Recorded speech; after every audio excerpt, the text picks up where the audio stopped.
चलिए बच्चों, टॉपिक डाल दीजिए आज का सर्कल्स। लिखिए सर्कल, चैप्टर नंबर 10। अच्छा, इस चैप्टर में हम क्या पढ़ेंगे? देखो यार, बेसिकली तुमको सर्कल के बारे में बताने की जरूरत है नहीं। सर्कल तुमको ऐसे ही पता होता है क्या होता है, ठीक है ना। वैसे अगर तुमसे मैं डेफिनेशन पूछ लूं तो तुम डेफिनेशन में बस बोलने के तौर पे ज्यादा तुम लिखने में बता दोगे कि देखो भैया सर्कल ये होता है। यहाँ तक क्लियर है? हालांकि मैं अगर यहाँ पर सारे बच्चों से पूछूं तो कोई बच्चा एक प्रॉपर डेफिनेशन बता नहीं पाएगा कि भैया असल में सर्कल होता क्या है। बता पाओगे? हाँ देख ले ठीक है। हाँ हाँ, बोल क्लोज फिगर आगे। नहीं, कह रहे कि close figure without any side is known as a circle. ये सही है कि गलत है? ये बिल्कुल गलत है। विदाउट एनी साइड, भैया साइड नहीं होगी तो सर्कल कहां से बनेगा? समझ में आया कि नहीं आया? अब सुनो ध्यान से। अब अगर मान लेते हैं कि इसकी तरफ से बोलने का मतलब है कि यार कोई भी फ्लैट साइड नहीं है, ठीक है ना? चाह रहा है, चल ठीक है। कह रहे कि यार जिसकी कोई फ्लैट साइड नहीं होती उसे सर्कल कहते हैं। इसको सर्कल बोलेगा? तेरी डेफिनेशन के हिसाब से सही बैठ रहा है ये। कोई साइड नहीं है लेकिन है भाई, ठीक है ना। तो यार देखो, सर्कल की डेफिनेशन ये नहीं होती। सर्कल की डेफिनेशन अब से वही इस्तेमाल करना जो मैं बता रहा हूँ। यहाँ तक क्लियर है? या फिर अगर आप इससे भी कोई बेहतर या फिर इससे भी कोई सिंपल डेफिनेशन अगर आप बना सकते हो तो वो डेफिनेशन आप इस्तेमाल कर सकते हो। समझ में आया कि नहीं है? तो सर्कल की डेफिनेशन बहुत सिंपल है। डेफिनेशन है ये कि the collection of all points in a plane which are equidistant from a fixed point is known as circle। समझ में आया कि नहीं आया? कह रहा भैया इसका हिंदी अनुवाद क्या होगा? इसका हिंदी अनुवाद होगा ये कि वो सारे के सारे पॉइंट्स का कलेक्शन। देखो ये है तुम्हारा प्लेन, क्या बुलाते हैं इसको? प्लेन, कागज का प्लेन। समझ में आया कि नहीं आया? अच्छा, कागज के प्लेन में कितने पॉइंट होते हैं? कागज के प्लेन में तो इनफाइनाइट नंबर ऑफ पॉइंट होते हैं। इतने पॉइंट होते हैं कि हम लोग गिन ही नहीं पाते। होता है कि नहीं होता है?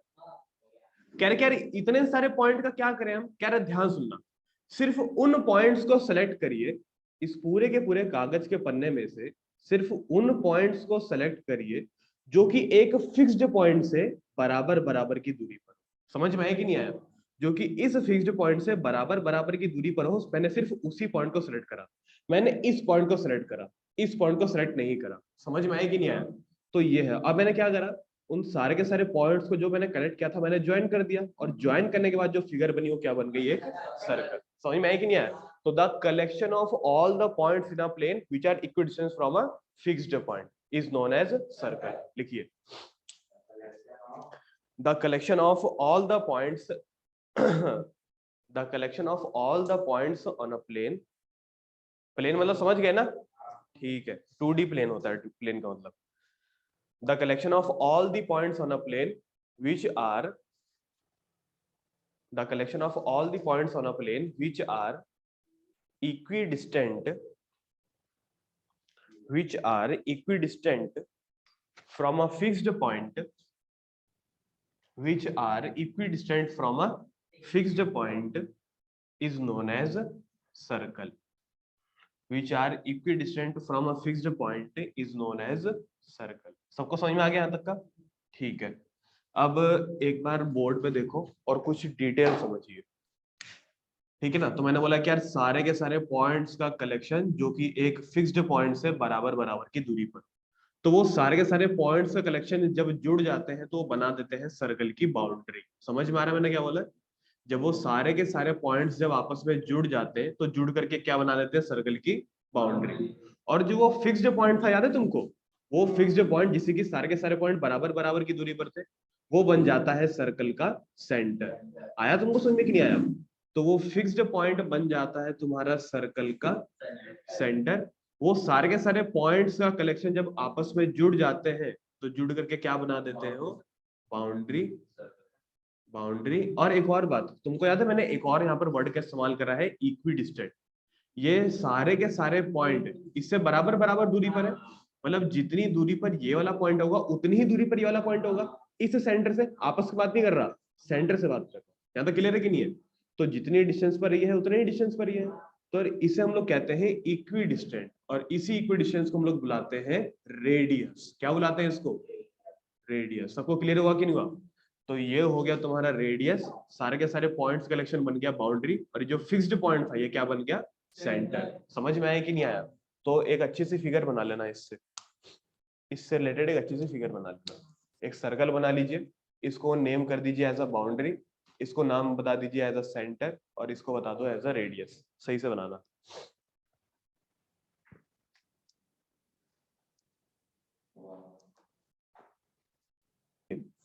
where WHERE, where डेफिनेशन के ठीक नीचे लिखना, where, हाँ, WHERE, where collection of all the points, where collection of all the points, collection of all the points is boundary of the circle, boundary of the circle। दूसरी line में लिखना fixed point is the center of the circle, fixed point is the center of the circle, fixed point is the center of a circle। और ठीक अगली line में लिखना equidistance is the radius of the circle, equidistant is the radius of a circle, equidistance is radius of the circle। तो मतलब basically अब तुमको सारी चीजें पता लग गई है, ठीक है ना। क्या सारे के सारे पॉइंट्स का कलेक्शन जो कि एक फिक्स्ड पॉइंट से बराबर बराबर की दूरी पर, उसको हम लोग क्या बुलाते हैं, सर्कल। सारे के सारे कलेक्शन ऑफ पॉइंट्स मिलकर के बाउंड्री बना देंगे। जो फिक्स्ड पॉइंट है उसको सेंटर बोला जाएगा, और फिक्स्ड पॉइंट से किसी भी एक बाउंड्री पॉइंट के बीच का जो डिस्टेंस होगा उसको हम लोग क्या बुलाएंगे, रेडियस बुलाएंगे। समझ में आ गया था सबको, ठीक है। अब कुछ ऐसे टर्म है जो कि सर्कल से रिलेटेड है, लेकिन उससे पहले यार बच्चों एक बात बताइए, सर्कल की बाउंड्री में कितने सारे पॉइंट्स होते हैं, इनफाइनाइट। तो एक नोट बना करके लिखिए, एक नोट बना करके लिखिए, NOT, नोट बना करके लिखिए, there are infinite number of points. एक नोट बना करके लिखिए, there are infinite number of points, there are infinite number of points on the boundary of a circle, on the boundary of a circle. Circle की boundary पर infinite number of points होते हैं। समझ में आ गया यहां तक का? चलिए ठीक है,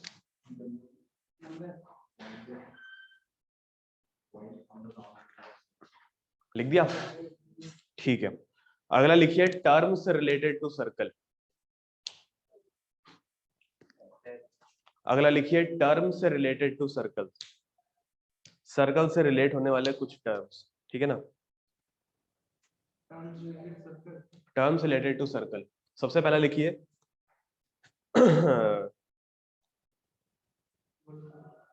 सबसे पहला लिखिए रेडियस।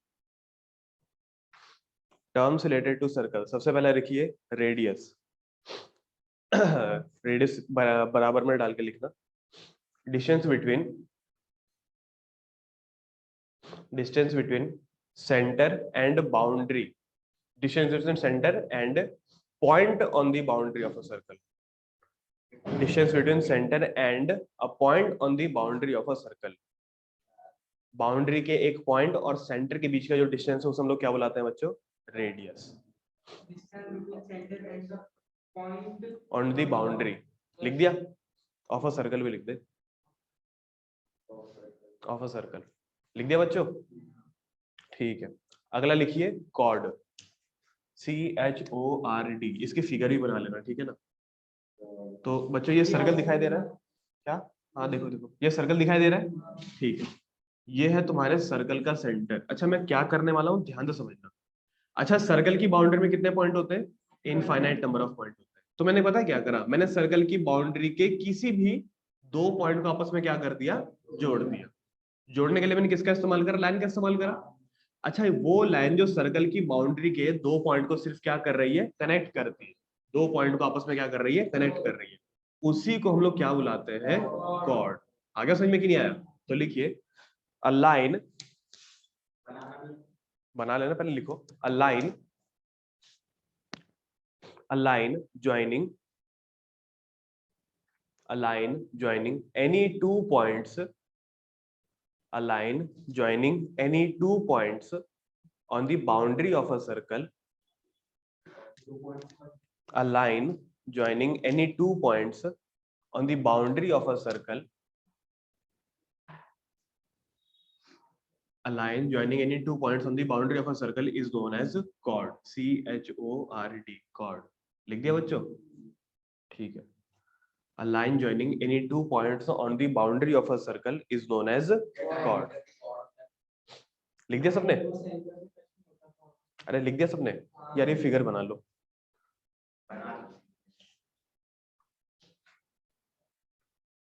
ये फिगर बना लो, इसे कहते हैं chord. अगला डेफिनेशन लिखिए डायमीटर. डायमीटर भी यहीं पे हो जाएगा. अगला डेफिनेशन लिखिए डायमीटर. अच्छा देखो, डायमीटर की वैसे तो बहुत सारी डेफिनेशन बन सकती है, ठीक है ना, लेकिन हम लोग सबसे सिंपल वाली इस्तेमाल करेंगे और वो भी जो सबसे ज्यादा रिलेटेबल. लिखिए the longest chord of a circle, the longest chord of a circle, the longest chord of a circle is known as a diameter. हाँ, the longest chord of a circle is known as diameter. ठीक है ना, full stop लगा दिया. ठीक है. हाँ, उसके बगल में लिखियो ये, that is passes through the center, passes through the center. The longest chord of a circle is the longest chord of a circle is known as diameter, that is passes through the center. वो chord जो सबसे बड़ा chord जो circle के अंदर exist कर सकता है उसको क्या बुलाते हैं? डायमीटर. मतलब क्या हुआ, वो कहां से पास होने वाला होगा? सेंटर से पास होने वाला होगा. ठीक है ना. तो अगर मैं कॉर्ड बनाता हूँ और ये मनोकामना रख करके सबसे बड़ा कॉर्ड बनाऊंगा तो वो कहां से पास होना चाहिए?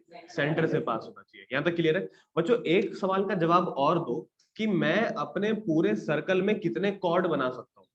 इनफाइनाइट. यार इनफाइनाइट नंबर ऑफ पॉइंट है. किसी भी दो इनफाइनाइट में से कोई भी दो पॉइंट चुन करके उनको जोड़ दो, आपके पास इनफाइनाइट नंबर ऑफ कॉर्ड बन जाएगा. यहाँ तक क्लियर है? और कोई से भी ऐसे दो पॉइंट चुन लो जो कि आपस में अपोजिट हो. कैसे पॉइंट हो? आपस में अपोजिट हो. ठीक है ना. उनको जोड़ने के लिए आपको सेंटर से पास होना ही पड़ेगा. ठीक है ना, आपस में सेंटर से पास होना ही पड़ेगा. और जैसे आप सेंटर से पास होगे आप बन जाओगे सबसे बड़े कॉर्ड. और एक सर्कल के अंदर जो सबसे बड़ा कॉर्ड होता है हम लोग क्या बुलाते हैं? डायमीटर. समझ में आ गया सबको? चलिए ठीक है. ये फिगर ये मत बनाना यार, ये तो पता नहीं क्या कुंडली बन गई. ठीक है ना. डायमीटर के लिए यार ये बनाना. ठीक है ना. ये हो गया ए, ये हो गया बी और ये हो गया ओ. और ओ को स्पेसिफाई करके जरूर बताना सेंटर. ठीक है ना. और ए बी को जरूर स्पेसिफाई करके बताइएगा डायमीटर. ठीक है ना. ओ को जरूर बताना सेंटर और ये ए बी को बताइएगा आप लोग डायमीटर. समझ में आ गया? यहाँ तक का क्लियर है? यहाँ तक का बेसिक डेफिनेशन समझ में आ गई? ठीक है. अगला पॉइंट डाल देना secant. SECANT. Secant. SECANT. Secant.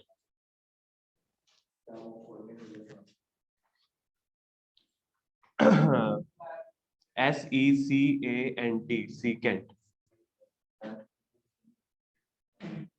Secant. अगली डेफिनेशन लिखिए सीकेंट की. बोलूं? इसको मिटा दूं? समझ में आ गया? ठीक है. कितने डायमीटर बनाए जा सकते हैं सर्कल के अंदर? टोटल मिलाकर के कितने डायमीटर बनाए जा सकते हैं सर्कल के अंदर? इनफाइनाइट. यहाँ तक क्लियर है? चलिए ठीक है. देखिए अगला लिखिए सीकेंट. सीकेंट. अच्छा सीकेंट किसे कहते हैं? पहली बार तुमने नाम सुना होगा इसका. ठीक है ना. अच्छा सीकेंट असल में ज्यादा कोई बड़ी चीज नहीं होती. असल में ये कॉर्ड ही होता है.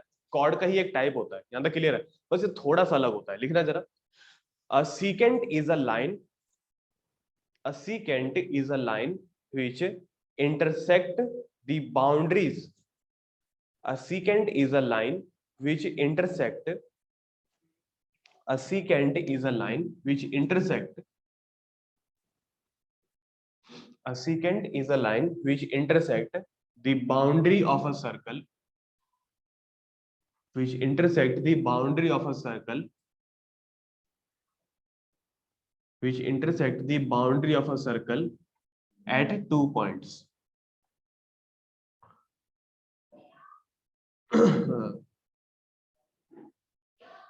लिख दिया? ठीक है. सीकेंट.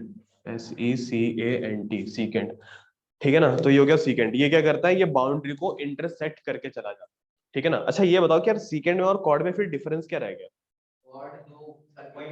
कॉर्ड दो, हाँ बिल्कुल सही, कॉर्ड दो पॉइंट को जोड़ता है, जबकि भाई साहब एकदम बेर है, ये काट के निकल जाता है। यहाँ तक क्लियर है कि नहीं है? दो पॉइंट को क्या करके जाता है, इंटरसेक्ट करके जाता है। बात समझ में आई कि नहीं आई? लेकिन कभी कभी होता पता है क्या, कभी कभी ना हम क्वेश्चन को सॉल्व करने के लिए सीकेंड को भी हम यूज करते हैं एज अ कॉर्ड। समझ में आई कि नहीं आया? यानी कि जब तक हम सीकेंड को यहां तक मानते हैं ना, जब तक हम सेकंड को यहां तक ऑब्जर्व कर रहे हैं, तब तक हम इसको क्या मानेंगे, कॉर्ड मानेंगे। क्लियर हुई बात की नहीं हुई? इसीलिए कई सारे क्वेश्चन में सेकंड को हम यूज करते हैं एज अ कॉर्ड। और उसके बाद जो भी कोई थ्योरम कॉर्ड पे अप्लाई होती है ना, वो सारी सारी थ्योरम सेकंड पे भी अप्लाई हो सकती है। लेकिन ध्यान रखना, सिर्फ यहां तक के लिमिट पर, इनफाइनाइट तक के लिमिट पर नहीं। समझ में आई बात की नहीं आई? तो इसको लिखने की जरूरत नहीं है, ये बस समझने वाली जरूरत है। यहाँ तक क्लियर है कि नहीं है? ठीक है, ठीक है ना। तो डेफिनेशन लिख दी तुम लोगों ने, फिगर बना लीजिए। बना ली? तो बहुत बढ़िया काम करा तुमने, ठीक। अच्छा ये बताओ, अगर सीकेंड जो है वो सेंटर से पास होगा तब क्या होगा? कोई फर्क नहीं पड़ता, तब भी सीकेंड सीकेंड ही होगा। आया समझ में कि नहीं आया? अगर सीकेंड सेंटर से भी पास हो रहा है तो कोई फर्क नहीं पड़ेगा यार, तब भी सीकेंड क्या बनेगा, सीकेंड ही पड़ेगा। यहां तक क्लियर है? वो अलग बात है जब आप इसको ऑब्जर्व करने लग जाओ एज अ कॉर्ड।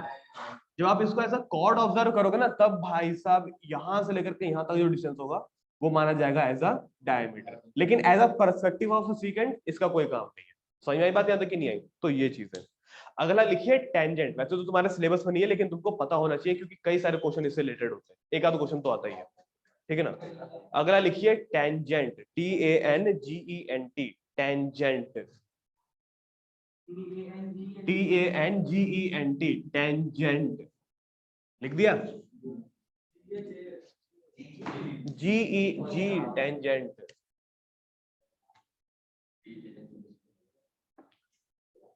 टेंजेंट लिख दिया बच्चों? ठीक है, देखो टेंजेंट किसे कहते हैं, देखिए। अच्छा कॉर्ड क्या करता है, कॉर्ड सर्कल की बाउंड्री के दो पॉइंट को ज्वाइन करता है, सीकेंड सर्कल की बाउंड्री को दो पॉइंट पर इंटरसेक्ट करता है।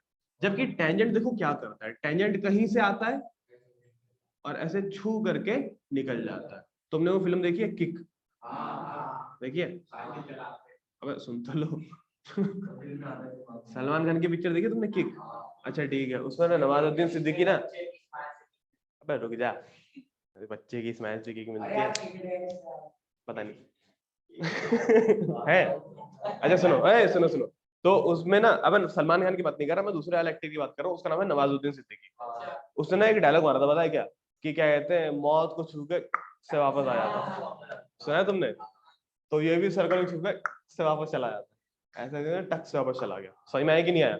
ये क्या करता है, ये सर्कल की बाउंड्री के दो पॉइंट को ना तो ज्वाइन करता है, ना तो सर्कल की बाउंड्री को इंटरसेक्ट करता है, बस सर्कल की एक पॉइंट को, सर्कल की बाउंड्री के एक पॉइंट को टक से छू के निकल जाता है। यहां तक क्लियर है कि नहीं है? तो इससे हम लोग क्या बुलाते हैं, टेंजेंट। बात क्लियर हुई कि नहीं हुई? क्या बुलाते हैं इसको, टेंजेंट। एक और बात याद रखिए, जिस पॉइंट पर ये सर्कल को टच करता है ना, उस पॉइंट को हम लोग पता है क्या बुलाते हैं, उस पॉइंट को हम लोग बुलाते हैं पॉइंट ऑफ कांटेक्ट। क्या बुलाते हैं उसको, पॉइंट ऑफ कांटेक्ट। समझ में आया कि नहीं आया? तो ये रहा तुम्हारा टेंजेंट, ये सर्कल की बाउंड्री के एक पॉइंट को टक से छू के चला जाता है, और जिस पॉइंट पर टक से छू के जाता है उसे हम लोग क्या बुलाते हैं, पॉइंट ऑफ कांटेक्ट। समझ में आया कि नहीं आया? ठीक है, ये हो गया तुम्हारा ओ, इसको मान लेते हैं चलो पी। हाँ है तो बहुत सारे, लेकिन अब इससे काम चला है, नहीं बताई? सॉरी यार, पता नहीं। लिखो लिखो लिखो, टेंजेंट डायरेक्शन लिखो। A line, a line which touches the circle, touches, touches, touches the circle at one point only,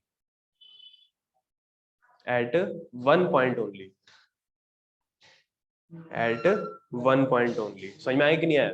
वो लाइन जो कि सर्कल की बाउंड्री को सिर्फ एक पॉइंट पर टच करके चला जाए, उसे हम लोग क्या बुलाएंगे, टेंजेंट। सबको समझ में आया था क्या हुआ? अच्छा कितने सारे टेंजेंट बनाए जा सकते हैं, इनफाइनाइट बनाए जा सकते हैं। इनफाइनाइट पॉइंट के लिए इनफाइनाइट नंबर ऑफ टेंजेंट। यहाँ पे क्लियर है?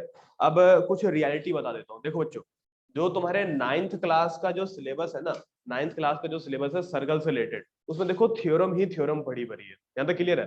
और उसमें मैक्सिमम से मैक्सिमम जो थ्योरम है ना, वो पता है किसको लेकर के है, वो कॉर्ड को लेकर के। यहाँ तक क्लियर है। मैंने तुमको किस किस तरह के लाइन के बारे में बताया, मैंने तुमको बताया कॉर्ड के बारे में, सीकेंड के बारे में, और एक बताया मैंने तुमको टेंजेंट के बारे में। ठीक है ना। देखो यार टेंजेंट तो भूल जाओ, टेंजेंट तो हम लोग अभी हमने डेफिनेशन पढ़ लिया है, लेकिन इसके ऊपर जितनी थ्योरम होगी ना वो हम लोग पढ़ेंगे 10th क्लास में। यहाँ तक क्लियर है। सर्कल से रिलेटेड 9th क्लास में सिर्फ कॉर्ड वाली थ्योरम है जो भी है, यहाँ तक क्लियर है। कुछ मिलाकर के कितनी होगी वो 7-8 होगी, कुल मिलाकर के 12 थ्योरम्स है आपके इस सर्कल वाले चैप्टर। यहाँ तक क्लियर है। जिसमें से कि आप मान लो कि यार मोर देन 50% तो कॉर्ड से ही रिलेटेड है। यहाँ तक क्लियर है। यानी कि अगर आपने कॉर्ड को समझ लिया तो बाकी चीजें समझ में आपको कोई दिक्कत आएगी नहीं। सबको क्लियर हो यहाँ तक का? पक्का समझ में आ गया? ठीक है। तो यहाँ तक तुम्हारी टेंजेंट की डेफिनेशन खत्म होती है। अब कुछ और माइनर सी डेफिनेशन लिख लो जो कि आगे काम आने वाली है। लिखिए बोलू? ठीक है। लिखिए arc, ARC, arc, ARC, arc. लिख दिया? ठीक है। आर्क, आर्क क्या होता है मैं बताता हूँ तुम्हें। पढ़ा है पता नहीं, बचपन में तुमने एक बार सीखा होगा, तुम्हारा अगर किसी मास्टर जी ने बताया होगा कि देखो बेटा कंपास को इतना खोल करके एक आर्क लगाओ, फिर यहां से आर्क लगाओ, आर्क लगाओ, ऐसे बोलते रहते ना तुमको। और तुम्हें क्या किया, आर्क क्या होता है यार? आर्क क्या होता है? आर्क असल में सर्कल की बाउंड्री का एक छोटा सा हिस्सा होता है। ये दिखाई दे रहा है? अगर मैं पूरा सर्कल मिटा दूंगा तो तुमको ये दिखाई देगा। तो यार इसे हम लोग क्या बुलाते हैं? आर्क। मैं चाहता तो पूरा सर्कल बना सकता था ना, लेकिन पूरा सर्कल बनाने की जरूरत नहीं पड़ी क्योंकि इतने में ही काम हो गया। तो यार इतने से जब काम हो रहा है, सर्कल की बाउंड्री के सिर्फ इतने पोर्शन से जब काम हो जाता है, तो इतने पोर्शन को हम लोग क्या बुलाते हैं? आर्क। समझ में आई बात? याद रखी? नहीं आई बात समझ में? क्लियर है? तो लिखिए a portion of the boundary of a circle, a portion of the boundary of a circle is known as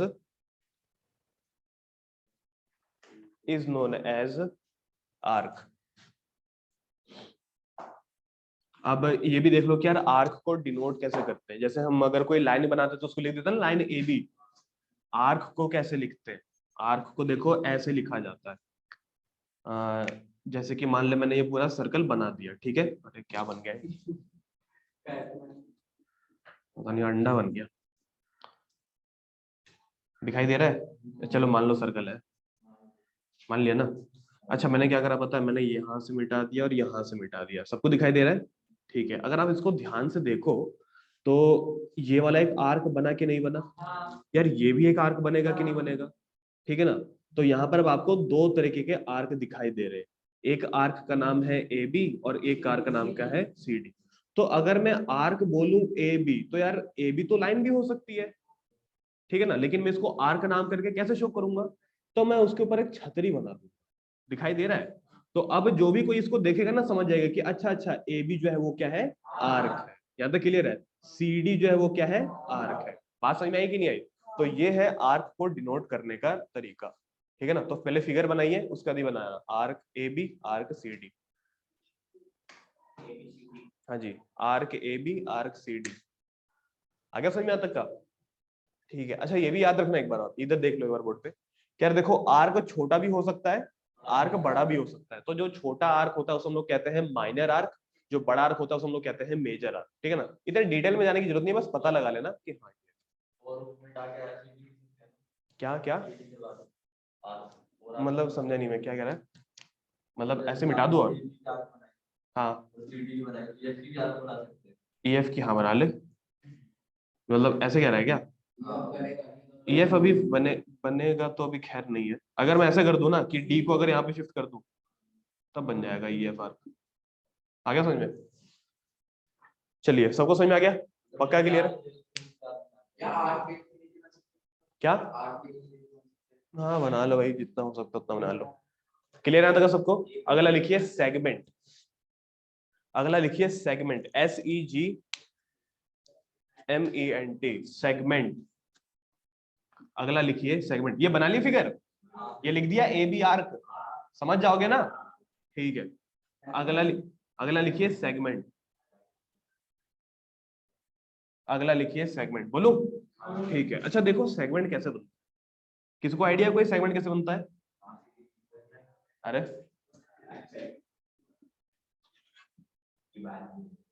देखिए, नहीं तुमने थोड़ा बहुत ठीक बोला ये। देखो सेगमेंट बनता है ऐसे करके, ये सर्कल दिखाई दे रहा है, ठीक है। अच्छा सर्कल की बाउंड्री के दो पॉइंट को जब कनेक्ट करते हैं तो क्या बनता है? कॉर्ड बनता है। यहाँ तक क्लियर है? तो ये हो गया तुम्हारा ए और ये हो गया तुम्हारा बी, कॉर्ड। यहाँ तक क्लियर है? अच्छा इस पूरे के पूरे सर्कल को इस कॉर्ड ने दो हिस्सों में डिवाइड कर दिया कि नहीं कर दिया? बताओ, आया समझ में कि नहीं आया? अच्छा इन दोनों हिस्सों को पता है क्या बुलाया जाता है? सेगमेंट बुलाते हैं। बच्चों ये एरिया दिखाई दे रहा है जो मैं शेड कर रहा हूँ, इसी एरिया को हम लोग क्या बुलाते हैं? सेगमेंट। क्लियर है यहाँ तक का? अच्छा ये सेगमेंट जो है, ध्यान सुनना, ये सेगमेंट जो है कौन कवर करता है? ये सेगमेंट जो है एक कॉर्ड ए बी और एक आर्क ए बी कवर करता है। समझ में आया कि नहीं आया? यानी कि कॉर्ड और एक आर्क के अंदर आने वाला जो ये एरिया होता है इस हम लोग क्या बुलाते हैं? सेगमेंट बुलाते हैं। आया समझ में कि नहीं आया? तो लिखिए सेगमेंट लिखना, SEGMENT लिख दिया, सेगमेंट लिखा हुआ है इसमें, ठीक है लिखो। A segment of a circle is the region, a segment of a circle is the region, a segment of a circle, अरे मैंने इसमें टेंजेंट नहीं लिखा, ठीक है। अच्छा क्या बोला मैंने? ठीक है, a segment of a circle is the region of a region, नहीं is the region bounded by BOUNDED, bounded by segment किस किस से मिलकर के बनता है बच्चों? एक कॉर्ड से और एक आर्क से, ठीक है ना? Bounded by a chord and the arc, a chord and the arc subtended by the chord, a chord and the arc subtended by the chord, a chord and the arc subtended by the chord, a chord and the arc subtended by the chord. लिख दिया सबने? ये होगा इसका मतलब, a chord and the arc subtended by the chord, chord arc subtended by the chord. समझ में आया कि नहीं आया? बात समझ में आई? यहाँ पर एक बच्चा ये भी बोल सकता है कि भैया इधर बात सुनो जरा मेरी, कि अगर आपने इसको सेगमेंट बोला है तो क्या हम इसको सेगमेंट बोल सकते हैं क्या? अरे बिल्कुल बोल सकते हो सेगमेंट, ये भी सेगमेंट होगा तुम्हारा, क्यों नहीं होगा तुम्हारा? ये भी सेगमेंट होगा। अब एक बच्चा बोलता है कि भैया ये भी बताओ कि फिर ये भी तो कॉर्ड ए बी बना रहा है और ये भी आर्क ए बी के अंदर आता है, तो यार ये दोनों के दोनों फिर डिफरेंस क्या रह जाएगा? देखो डिफरेंस होगा ये कि इसे हम लोग बुलाएंगे माइनर आर्क, ओ माइनर सेगमेंट, इसको बुलाएंगे हम लोग मेजर सेगमेंट। समझ में आया कि नहीं आया? लिख दिया सब लोग? फिगर जरूर बनाना यार, फिगर जरूर बनाना, और इसको इन दोनों फिगर को अलग अलग बनाना, ठीक है ना? और यहां पर जरूर मेंशन करिएगा माइनर सेगमेंट, और इसको जरूर मेंशन करिएगा एज अ मेजर सेगमेंट। समझ में आया कि नहीं आया बताओ? Minor segment and major segment. Clear हो जाता है सबको? ठीक है। तो यार देखो बेसिक डेफिनेशन लगभग सारी हो गई है, कोई बची तो नहीं है शायद, कुछ बचा है क्या? सरकमफ्रेंस सर्कल की बाउंड्री होती है, सरकमफ्रेंस लिखवानी है क्या? सर्कल की बाउंड्री होती है, लिख लो क्या, लिख लो क्या होता काम है, नहीं लिख लो एक डेफिनेशन, कहीं छूट ना जाए कुछ। क्या लिखोगे? The boundary of a circle is known as the circumference, the boundary of a circle is known as the circumference, the boundary of a circle is known as the circumference. तो बार बार इसको बाउंड्री ऑफ अ सर्कल नहीं बोलना पड़ेगा, हम अगर सिर्फ circumference बोलेंगे तो अपने आप समझ में आ जाएगा कि हाँ यार ये सर्कल की बाउंड्री है। समझ में आ गया तक का? ठीक है, the boundary of a circle is known as circumference. मिटा दूं पूरा?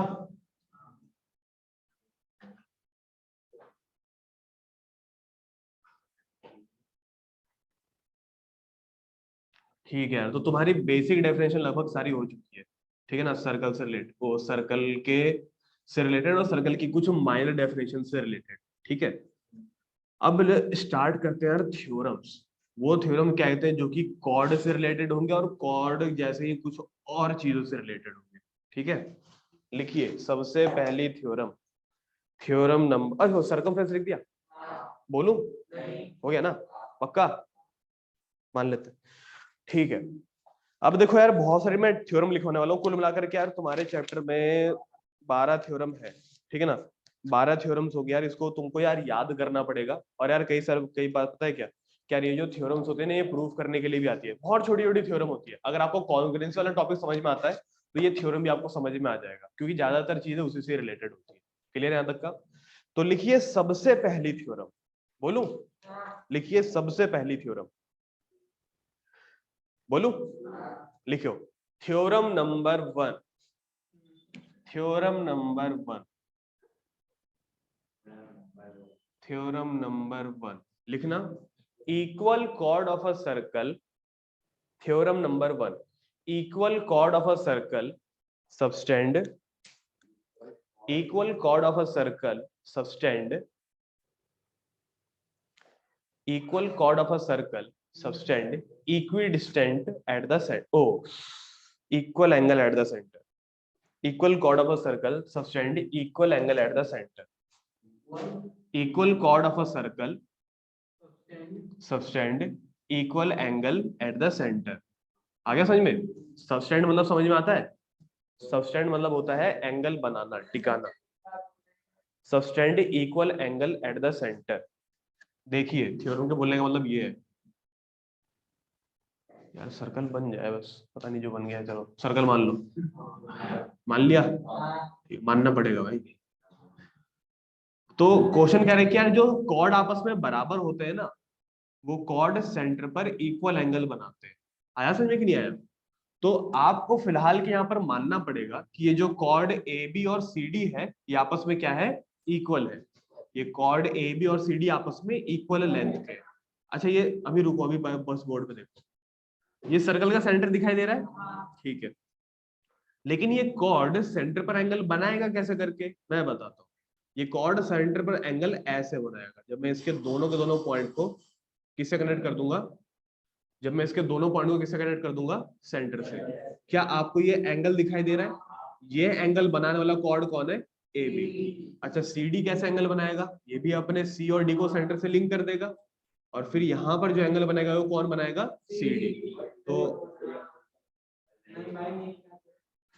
तो ये वाला जो एंगल है ये कॉर्ड ए बी द्वारा बनाया गया है, और ये वाला जो एंगल है कॉर्ड सी डी द्वारा बनाया गया है। इस एंगल को हम लोग नाम देंगे ए ओ बी, इस एंगल को नाम देंगे सी ओ डी।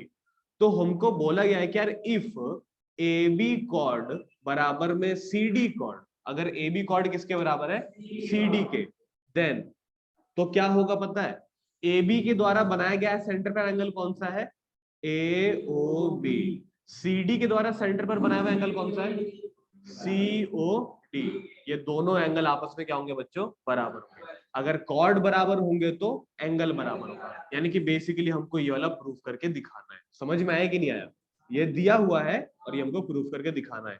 कैसे करोगे? देखो बहुत सिंपल है यार, यहाँ देखो बस प्रूफ। इसका प्रूफ है ये कि आप इन दोनों ट्रायंगल को पकड़ के क्या कर दो? कॉन्ग्रुएंट कर दो। यहाँ तक क्लियर है? कॉन्ग्रुएंट क्यों करने वाले हैं? देखो क्योंकि हमको बेसिक चीजें पता है कि जब भी दो ट्रायंगल आपस में कॉन्ग्रुएंट होती है ना, तो जो भी उनके एंगल या फिर साइड होते हैं ऑटोमेटिकली हो जाते हैं, बराबर हो जाते हैं। आया समझ में कि नहीं आया? तो मैं इनको क्या करने वाला हूँ? कॉन्ग्रुएंट करने वाला हूँ। लेकिन कैसे करूंगा? आइए एक रफ एस्टिमेट लगाते हैं। तो बोल सकते हैं कि यार ये जो ए बी कॉर्ड है ये सी डी के बराबर होगा, क्योंकि ये बात तो हमको गिवन है। दूसरा, अरे हाँ भाई चुप हो जा। अच्छा सुनो, इस ट्रायंगल का जो AO होगा वो इस ट्रायंगल के OC के बराबर होगा। क्यों होगा? क्योंकि यार सेंटर से लेकर के बाउंड्री के बीच का डिस्टेंस क्या होता है? रेडियस। तो ये भी रेडियस और ये भी रेडियस। आ गया समझ में? यहाँ तक का? तो एक बच्चा बोला कि भैया उस हिसाब से तो ये दोनों भी बराबर हो गए, क्योंकि ये दोनों भी क्या है? रेडियस। तो तीनों साइडें बराबर कर दी हमने। तो तीनों साइडें बराबर कर दी, यानी कि एस एस एस से दोनों ट्रायंगल कॉन्ग्रुएंट हो गए। जैसे दोनों ट्रायंगल कॉन्ग्रुएंट होंगे हम क्या बोलेंगे कि बाय CPCT AOB बराबर में COD। आ गया समझ में? यहाँ तक का? तो यहाँ पे लिखेंगे हम लोग in triangle AOB and triangle COD। क्या करेंगे इन दोनों में? सबसे पहले AB किसके बराबर करा? CD के। क्यों बराबर करा भाई? गिवन दिया था। दूसरा AO किसके बराबर करा, OC के। क्यों बराबर करा भाई, क्योंकि ये सर्कल की रेडियस है, बराबर होगी, ठीक है ना। OB रेडियस जो है वो OD रेडियस के बराबर क्यों होगा, क्योंकि दोनों के दोनों सर्कल की रेडियस है। समझ में आया कि नहीं आया। तो by side side side triangle AOB is equally congruent to triangle COD। और जब भी दो ट्रायंगल कॉन्ग्रुएंट होते हैं, सारे एंगल बराबर होते हैं, सारे एंगल में AOB आएगा और सारे एंगल में COD भी आएगा। तो एंगल AOB किसके बराबर हो गया, COD के। और ये हो गया तुम्हारा बाय CPCT, हैंस प्रूव्ड। समझ में आई बात की नहीं आई। लिखिए इसको, अपने आप करो तो ज्यादा अच्छा रहेगा।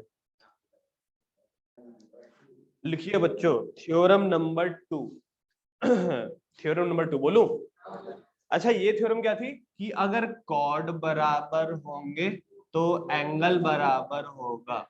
इसका उल्टा पता है क्या होगा, अगर एंगल बराबर होगा तो कॉर्ड बराबर। आया समझ में कि नहीं आया। तो यानी कि अब ये दोनों बदल जाने वाले। क्लियर है यहाँ तक का।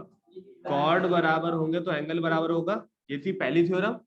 और दूसरी थ्योरम है ये कि अगर एंगल बराबर होंगे ना भैया तो कॉर्ड बराबर। तो थ्योरम 2 है तुम्हारा ये कि अगर एंगल AOB बराबर है एंगल COD के, तो AOB से एसोसिएटेड कॉर्ड AB और COD से एसोसिएटेड कॉर्ड CD, ये दोनों भी बराबर होंगे। लिखो, इफ एंगल, थ्योरम नंबर 2 डाल के लिखना, if angle subtended by the chord, if the angle subtended by the chord are equal, if theorem number 2 करके लिख रहे हो ना, if the angle subtended by the chord at the center are equal,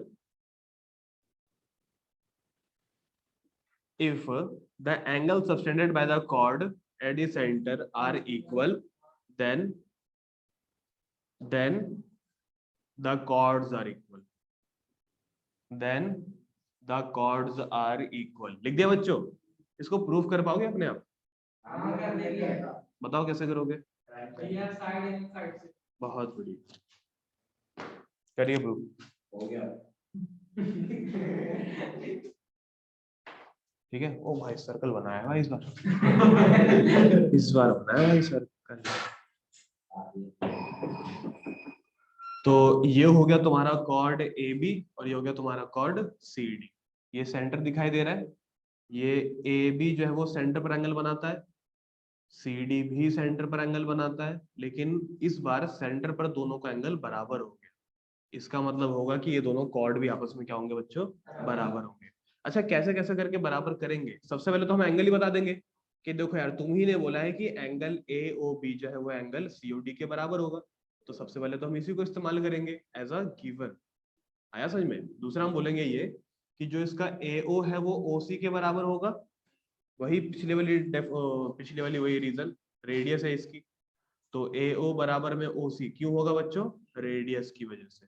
अच्छा, OB जो है वो OD के बराबर क्यों होगा बच्चों, सेम रीजन, रेडियस की वजह से। समझ में आया तक का। ठीक है। अच्छा कुछ अच्छा ये ठीक है। तो अच्छा, कौन से रूल से कॉन्ग्रुएंट हुआ ये, साइड से। साइड, तो by side angle side triangle AOB is equally congruent to triangle COD। जब भी दो ट्रायंगल बराबर होते हैं, सारे साइडें बराबर होती है, सारे एंगल बराबर होते हैं, तो एंगल तो हमको पहले से ही बराबर दिया हुआ है, बची हुई साइडें बराबर कर दो। बची हुई साइडें कौन सी है, AB और CD। तो बची हुई साइड AB किसके बराबर हो गई, CD के बराबर हो गई। क्यों हुआ होगा पता है, बाय CPCT। और ये हो गया बच्चों हमारा हैंस प्रूव। बात समझ में आई कि नहीं आई बताओ। क्लियर हो गया पूरा।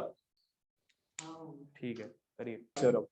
ओ ठीक है। थ्योरम नंबर 3, थ्योरम नंबर 3 देखो, थ्योरम नंबर 3 है तुम्हारी ये, नहीं वो अभी आएगी नहीं। ये सर्कल दिखाई दे रहा है, ठीक है। ये है तुम्हारे सर्कल का सेंटर। बच्चों ये क्या है बताना जरा, ये है तुम्हारा कॉर्ड। कॉर्ड का नाम हमने रख दिया AB।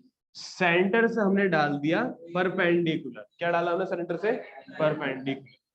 सेंटर से डाला गया परपेंडिकुलर कॉर्ड को बाइसेक्ट करेगा। आया समझ में कि नहीं आया।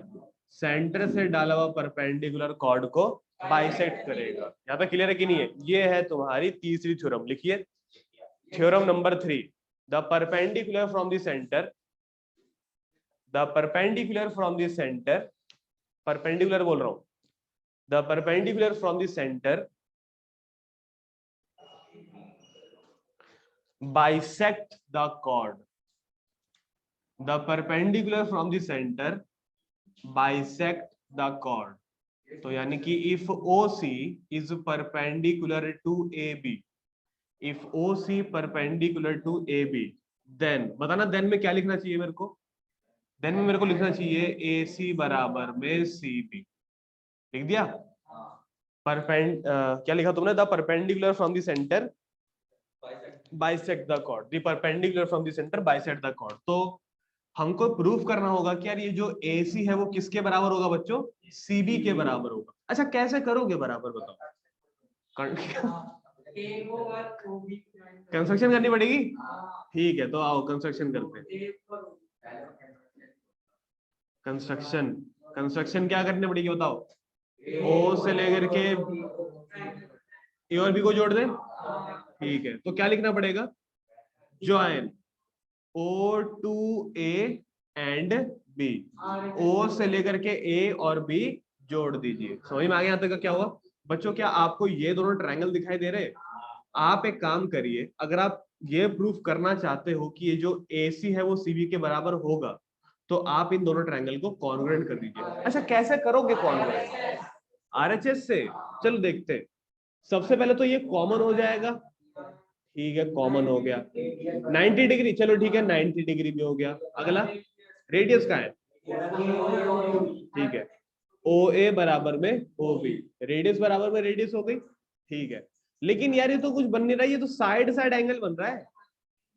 अच्छा ये हाइपोटेनस है। तो कभी भी अगर आप दो तरह के राइट एंगल ट्रायंगल को कॉन्वर्ट करते हो जिसमें से कि इन साइड्स का रोल आता है, मतलब क्या?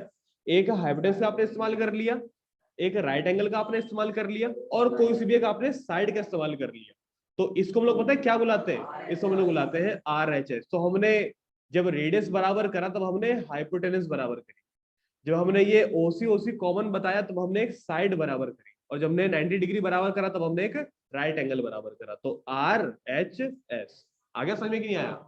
तो आओ करते ये रहा इसका प्रूफ। ठीक है ना?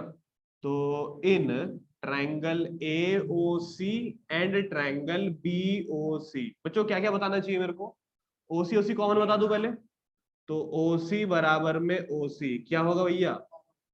कॉमन होगा। AO बराबर में OB, AO बराबर में OB। पता है क्यों बराबर होगा? रेडियाई। अच्छा एक और बताऊं? क्या था एक और? 90 डिग्री। OCA बराबर OCB, OCA बराबर OCB। पता है क्यों? H 90 degree. कौन से रूल से हुआ ये वाला? RHS से रूल कॉन्ग्रुएंट हुआ। यहाँ तक क्लियर है? By RHS both triangle congruent. और हाँ ये तो therefore triangle AOC is equally congruent to triangle BOC लिख सकते हैं। अच्छा दो ट्रायंगल कॉन्ग्रुएंट हो गए, बची हुई साइडें बराबर होगी। बची हुई साइडें कौन सी है? AC CB। तो therefore AC बराबर में CB। पता है क्यों? By CPCT। और ये हो गया भैया हेंस। बताओ समझ में आया कि नहीं आया? पक्का क्लियर? इसको मत उतारना यार।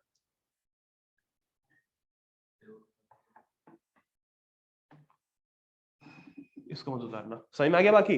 पक्का देख लो। चलो सही है, वैसे आसान था ये वाला, है ना? ठीक है लिखिए बच्चों थ्योरम नंबर 4। इफ अच्छा थ्योरम नंबर 3 क्या थी? कि अगर सेंटर से परपेंडिकुलर डाला जाएगा तो कॉर्ड बराबर बराबर हो जाएंगे।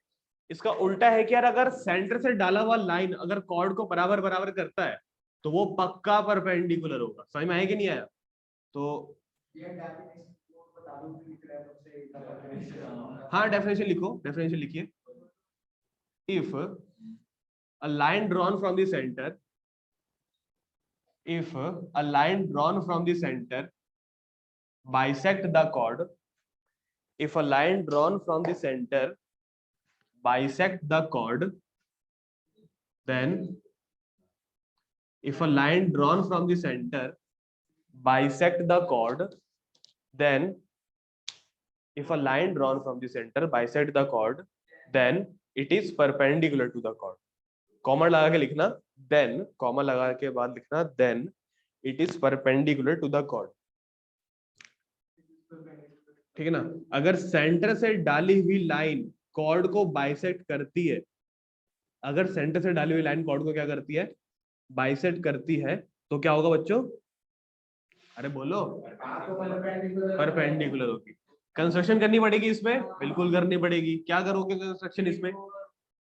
तो join O to A and B, O से लेकर के A और B को क्या कर दो? ज्वाइन कर दो। आया समझ में कि नहीं आया? तो दोनों को मैंने क्या कर दिया? ज्वाइन कर दिया। अब क्या करने वाले यार, इन दोनों ट्रायंगल को हम लोग करेंगे कॉन्ग्रुएंट। आइए कॉन्ग्रुएंट करते हैं। क्या बोलोगे? तो सब ये रहा, in triangle AOC and triangle BOC, सबसे पहले क्या बोलना चाहिए हमको? AC बराबर में CB, हाँ गिवन है ना, तो AC बराबर में CB, ये बात है गिवन। दूसरा OC बराबर में होगा OC, ये होगा कॉमन। तीसरा बताना क्या होगा? AO बराबर होगा OB के। क्यों होगा बच्चे? रेडियस, रेडियाई कहते हैं उसको, ठीक है ना? तो तीनों चीजें तो बता दी हमने।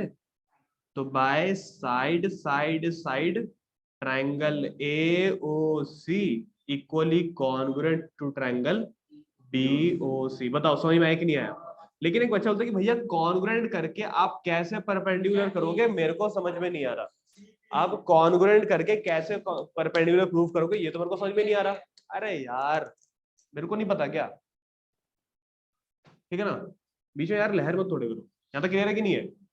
ठीक है, तो कैसे करेंगे यार, मैं बताता हूँ। सबसे पहले जैसे मैंने दोनों ट्रायंगल को कॉन्ग्रुएंट कर दिया बच्चे, ये वाला एंगल इसके बराबर होगा कि नहीं होगा बताओ? हो जाएगा। तो अब हम लिख सकता हूँ कि यार ये दोनों एंगल आपस में बराबर हो गए, क्योंकि यार हमको परपेंडिकुलर यही तो प्रूफ करना है ना। तो मैं इन दोनों एंगल को पहले बराबर करूंगा। उससे क्या होगा? उससे होगा ये कि यार ये दोनों एंगल आपस में है लीनियर पेयर में, है कि नहीं है बताओ? तो दोनों एंगल जब आपस में लीनियर पेयर में है, और जब दोनों एंगल आपस में बराबर होते हैं, बच्चों ध्यान समझना, लीनियर पेयर में सिर्फ दो एंगल है। यहाँ तो क्लियर है? लीनियर पेयर का टोटल एंगल का सम कितना होता है? 180 डिग्री। जब लीनियर पेयर में दो एंगल है और दोनों का सम 180 डिग्री आ रहा है और दोनों बराबर बराबर है, तो कितने कितने एंगल बढ़ने चाहिए? दोनों में 90 90 बढ़ना चाहिए। तो ऑटोमेटिकली यार ये भी 90 होगा और ये भी 90 होगा। और अगर एक बार ये 90 90 हो गया तो ऑटोमेटिकली परपेंडिकुलर भी हो जाएगा। आया समझ में कि नहीं आया? इसलिए हम इन दोनों को क्या करने वाले? बराबर करने वाले। तो मैं क्या लिखूंगा यहाँ पर? OCA बराबर OCB, एंगल OCA बराबर एंगल आ तो रहा है एंगल OCB, दोनों एंगल बराबर कर दिए। अब यहां देखिए चमत्कार, इधर एंगल O, हाँ चमत्कार ही होगा, OCA प्लस में एंगल OCB। बच्चों इन दोनों का सम 180 आएगा कि नहीं आएगा बताओ? अच्छा क्यों आएगा? Linear pair. आया समझ में कि नहीं आया? दोनों का सम किसके बराबर है? लीनियर पेयर के बराबर। बच्चों ये दोनों एंगल बराबर है आपस में, तो अगर एंगल OCA को OCA ही रहने दो, इसको भी मैं OCA लिख सकता हूं। OCA बराबर में कितना? 180 डिग्री। क्लियर है कि नहीं है? OCA plus OCA, two angle OCA किसके बराबर? 180। कितनी बारी में? 90 बारी में। तो एंगल OCA कितना आ गया?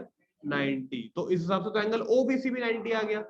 आया समझ? OCB भी 90 आ गया है ना? OCB ये दोनों 90 आ गए ना?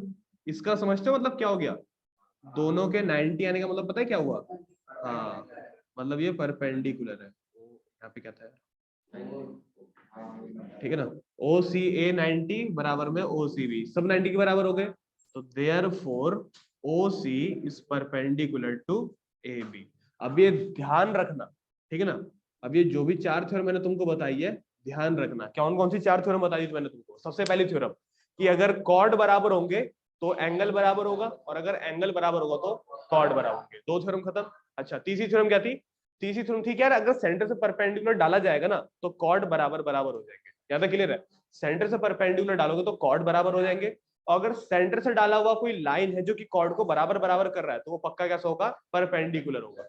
सेंटर से डाला हुआ लाइन जो कॉर्ड को बराबर बराबर करता है वो पक्का क्या होगा, परपेंडिकुलर होगा। तो इसमें हमको करना क्या पड़ा, इसमें हमको बस थोड़ा सा एक एक्स्ट्रा स्टेप जाना पड़ा परपेंडिकुलर प्रूफ करने के लिए। और बच्चों अपने दिमाग में ना ये बात एक स्पेसिफिक जगह पर स्टोर कर लो। क्या करोगे कि कभी भी अगर आपको परपेंडिकुलर प्रूफ करना है ना, आप इन दोनों एंगल को बराबर कर। आया समझ में कि नहीं आया? जब भी अगर आपको परपेंडिकुलर प्रूफ कर रहा हो, आप इन दोनों एंगल को बराबर कर दो। दोनों एंगल को बराबर करने से होगा क्या, लीनियर पेयर में आएंगे। लीनियर पेयर में जब भी दो एंगल बराबर होते हैं वो 90-90 में ही बढ़ते हैं और देयरफॉर वो परपेंडिकुलर अपने आप ही प्रूव हो जाएगा। समझ में आई बात की नहीं आई? तो ये थे कुल मिलाकर के 4 थ्योरम। अभी भी 8 थ्योरम अभी भी रह रही है, कॉर्ड से ही रिलेटेड है। यहाँ तक क्लियर है? कुछ कॉर्ड से रिलेटेड है, कुछ और चीजों से रिलेटेड है, ठीक है ना? तो फिलहाल के लिए इतना रिवाइज करके आना। अगली क्लास में कहते हैं 2 थ्योरम और कराऊंगा, फिर क्वेश्चन भी स्टार्ट कर देंगे। ठीक है बच्चों, all the best, bye bye.